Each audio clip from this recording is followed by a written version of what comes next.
E a palavra de Deus nos diz assim, Gênesis 32, do 22 ao 28. E levantou-se aquela mesma noite, tomou as suas 2 mulheres e as suas 2 servas e os seus 11 filhos e passou o val de Jaboque. E tomou-os e fê-los passar o ribeiro e fez passar tudo o que tinha. Jacó, porém, ficou só e lutou com ele um varão até que a alva subia. E vendo que não prevalecia contra ele, tocou a juntura de sua coxa e se deslocou a juntura da coxa de Jacó, lutando com ele. E disse, deixa-me ir, porque a alva já subiu. Porém ele disse, não te deixarei ir, se não me abençoares. E disse-lhe o anjo, qual é o teu nome? E ele disse, Jacó.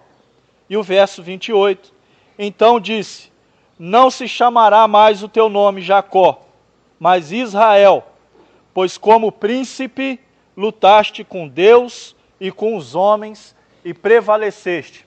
Palavra do Senhor. O salmista Davi, no Salmo 32, expressa de uma forma fantástica o tamanho da importância da confissão de um pecado. Se você pegar o Salmo 32, existem muitos outros textos, mas se você pegar o Salmo 32, que é um salmo que Davi escreveu, um de tantos, você vai perceber que Davi faz uma pequena explicação do que pode acontecer com o corpo físico e espiritual de um homem, quando ele não reconhece o seu pecado diante de Deus.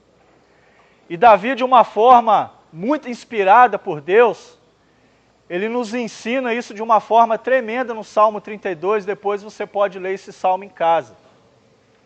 Mas aqui no capítulo 32 de Gênesis, a palavra de Deus nos está falando a respeito de um homem de Deus chamado Jacó, um dos patriarcas do Antigo Testamento. E o significado do nome Jacó é trapaceiro e enganador. Por quê? Se a gente pegar um pouquinho antes aqui e buscar entender, estudar a história de Jacó, de repente você já até conheça, a gente vai saber que Jacó, primeiro, era filho de Isaac, irmão gêmeo de Esaú, mas que Jacó, ele faz uma trama, num determinado momento, contra o seu irmão e, de certa forma, também contra o seu pai. O primogênito era Esaú, seu irmão. E naquela época do Antigo Testamento, na época do povo hebreu, da lei mosaica, o primogênito, ele obtinha direitos que nenhum outro da família, como filho, poderia exercer. Bênçãos especiais, bênçãos espirituais, bênçãos materiais. E o primogênito tinha também o direito da situação patriarcal. Então Jacó, apoiado por sua mãe, num determinado momento, ele faz uma trama para roubar a bênção da primogenitura do seu irmão Esaú junto ao seu pai Isaac. E o interessante é que a palavra vai nos dizer que a sua mãe apoia tudo isso. E a palavra vai nos dizer que Isaac, pai de Jacó, já estava avançado em dias de idade, já era bem velho, já quase não enxergava mais. E a palavra vai nos dizer que Jacó, então, se aproveitando dessa situação, ele veste roupas de animais, roupas peludas, porque Esaú tinha um corpo peludo, segundo a palavra. Coloca alguns utensílios para que assim que ele chegasse na presença do pai, o pai o apalpasse, o pai então pudesse perceber que era o filho Esaú. Isso acontece e a palavra nos narra então que Jacó ali diante do pai acaba roubando a bênção que deveria ser do irmão mais velho, ou do primogênito, que era Esaú.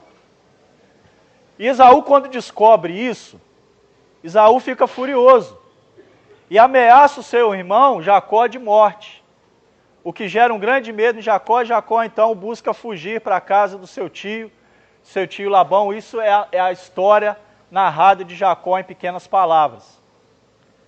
Mas num determinado momento, avisado por Deus, instruído por Deus, é colocado então no coração de Jacó retornar para a terra do seu pai, a terra de Canaã, para que então voltasse a fazer uma aliança, um concerto com seu irmão, com seus familiares, pedindo perdão de tudo aquilo que ele havia feito. E no meio desse desenrolar todo, é o texto que eu li nessa manhã. No desenrolar dessa história, Jacó se encontra no Val de Jaboque, onde ele se encontra com um anjo de Deus. Ele faz toda a sua família, toda a sua caravana, e depois de anos, Jacó já era um homem rico, um homem próspero, mas faltava uma coisa ainda de forma mais preenchida na sua vida, que era a presença de Deus, de uma forma mais clara, mais viva. E Jacó, então, no Val de Jaboque, ele se encontra com um anjo de Deus que o confronta com uma pergunta, que é o confrontamento, ou de repente a reflexão que eu trago para nós essa manhã. A palavra de Deus nos diz, no verso 27, que o anjo faz apenas uma pergunta a Jacó que faz ele refletir sobre toda a vida dele. Qual é o seu nome? O nome no Antigo Testamento falava muito do que a pessoa era, como caráter, como pessoa e também como espiritual.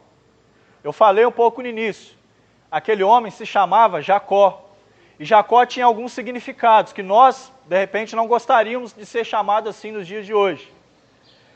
Jacó significava enganador, trapaceiro, suplantador, como tantos outros adjetivos. Então o anjo faz essa pergunta para confrontar aquele homem. E ele então responde, meu nome é Jacó. E a resposta de Jacó me faz refletir sobre o pecado. Que uma coisa tem a ver com a outra. Se eu pudesse dar um título para essa pequena reflexão que eu trago para nós essa manhã, eu a chamaria de o seguinte: eu confesso? Uma pergunta.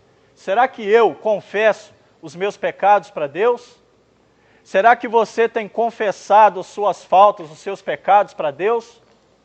Porque a Bíblia diz que uma das formas da gente alcançar as bênçãos espirituais é confessando, é rasgando, é abrindo o nosso coração na presença do Senhor.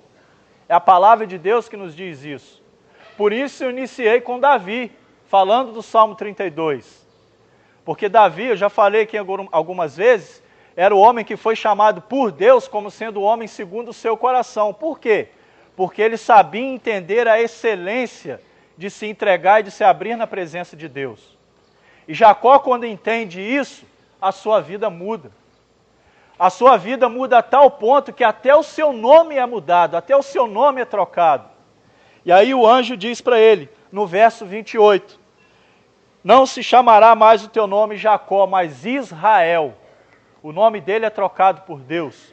Não apenas o nome, mas a sua vida passa então a ser transformada por Deus. E Jacó então vai experimentar algo muito mais maravilhoso da parte de Deus. Por quê? Pelo simples fato dele ter em algum momento se revelado na presença do Senhor e dito, Senhor, este sou eu. E quem era Jacó, para terminar? E quem era Jacó? Jacó foi um homem que roubou talvez o que mais de precioso o irmão poderia ter, que era a bênção da primogenitura. Quem era Jacó? Jacó era o homem que queria ser igual ao irmão, ele queria tudo que o irmão tinha. Quem era Jacó? Jacó era um homem triste de vida. Jacó era um homem que tinha problemas na sua vida pessoal, talvez como eu e como você nos dias de hoje. Mas a partir do momento que ele entende que ele tinha que confessar tudo isso na presença de Deus, a sua vida se transforma. O significado do seu nome passa a ser outro. Ele passa a ser chamado de trapaceiro, enganador. Ele deixa de ser visto dessa forma para ser visto como um príncipe de Deus. Aquele que tem o direito de sentar à mesa do rei e comer com o Senhor. Assim como eu e você também temos esse direito. Direito esse que só é adquirido a partir do momento em que nós rasgamos e entregamos o nosso coração na presença do Senhor. Amém? Que Deus te abençoe no nome de Jesus.